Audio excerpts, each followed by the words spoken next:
Everyone, and welcome to today's demo. Today we've got Crysis for consoles, and joining us is Miles of Crytek. Thanks for joining us. Thank you. So, Miles, we're looking at Crysis for consoles. This is not to be confused with Crysis 2, which came out earlier this year on the PC and consoles. This is actually the original Crysis from 2007, which was a PC exclusive that really took computers of the day and brought them to their knees. Absolutely. This is the whole Crysis 1 experience come to PS3 and 360. Right. And it's the whole wide-spreading, far-reaching sort of grand-scale maps. It's the superb graphics. It's the nanosuit brought to console with the new nanosuit 2 controls, like Crysis 2. Mm-hmm. But I think some of the folks at home might be wondering, now that Crysis 2 is already out, it came out earlier this year, why bring the first Crysis game to consoles? We wanted people to be able to experience the first Crysis game, to be able to follow the storyline, to be able to re-experience it on consoles, especially people who hadn't had a chance to play on PC because they didn't have a powerful enough PC, or they prefer console games. This is bringing the Crytek, the console, the Crysis experience to console. Okay, great. So I think we have the game up and running here. Why don't we take a look? What do we have here, Miles? Set this up for us. This is the fourth mission in the game, in the single-player campaign, and it's Assault, and it's where we've been pushing through to fight back the North Koreans and to get to understand what's really going on the island, and to. Mm-hmm. So, right. So yeah, I mean that was kind of the mission that the original Crysis game was kind of all about. Started off seeming like this kind of near future military operation, kind of turned into an alien invasion kind of midstream in the story. Yes. So we're seeing the first Crysis kind of running on a console, and I think people were really impressed with the first game, the technology behind it. I think a lot of us, me and myself included, in 2007 when we first saw the game, thought, how could this game ever run on a console?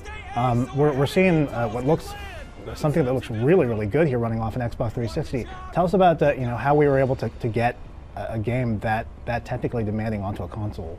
It was a huge challenge. Mm-hmm. We had a lot of things still on many fronts. We had the memory. The memory was a huge problem to start with, and then the performance, getting it up to speed, as well as pushing the graphics and making it look great. We had a huge jump start from CryEngine 3 and from the work that the guys did on Crysis 2 to bring it to consoles.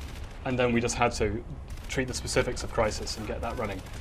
The large-scale maps, for instance, were the big problem.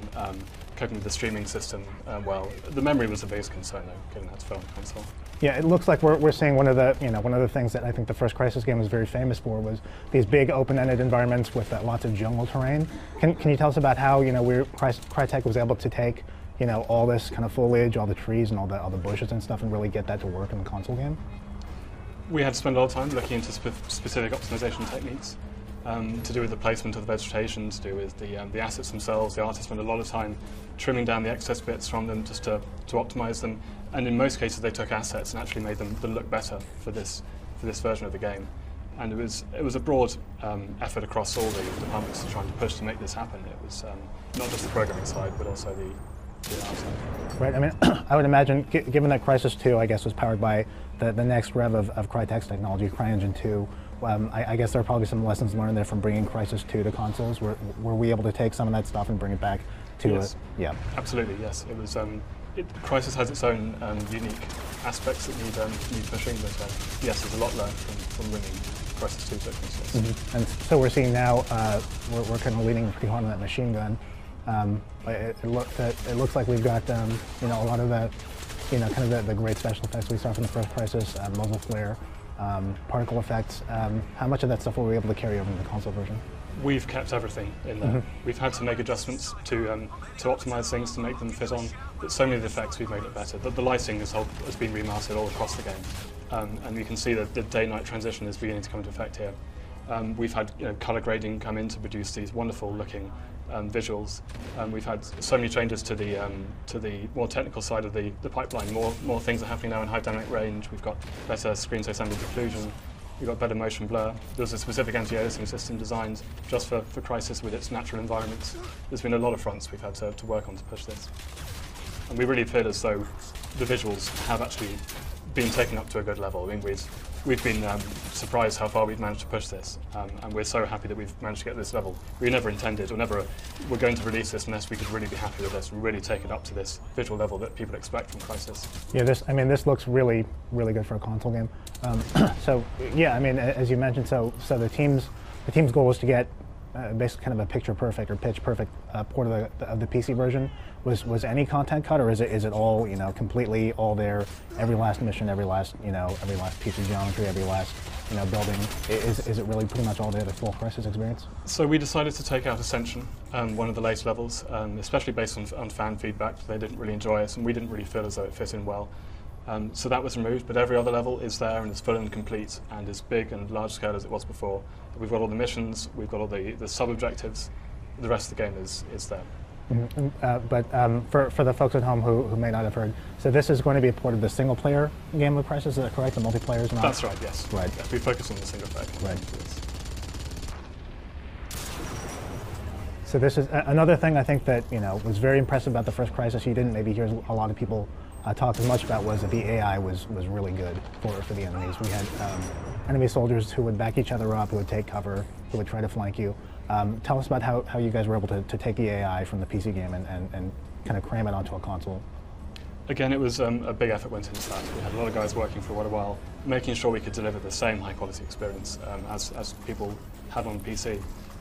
One of the things we've had the opportunity to do is fix a lot more bugs in the game as well. The PC game wasn't perfect, it had its flaws, and we spent a lot of time polishing every aspect of it, including the AI, making sure the behaviours are just right and they react really well towards it. Mm-hmm. Were there any, I mean, the original Crysis, you know, for me as a PC game player, it was kind of like, you know, the ultimate PC game. It was a first-person shooter that was really technically demanding, that looked fantastic.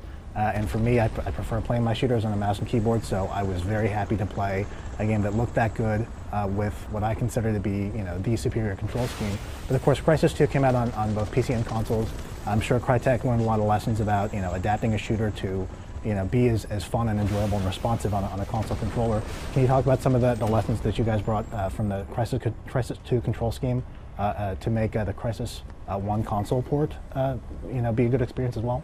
Sure. I mean, that's something we spent a lot of time doing. We had to adapt the nanosuit to make sure it fit in with Crysis, which is essentially the nanosuit 2 controls from Crysis 2, but we had to tweak all the values, and we had a lot of the design team spending a lot of time making sure they were just right, making sure that the weapon, the aiming speeds were quick enough, the motion speed was good, making sure they just minute by minute, second by second, gameplay was just spot on.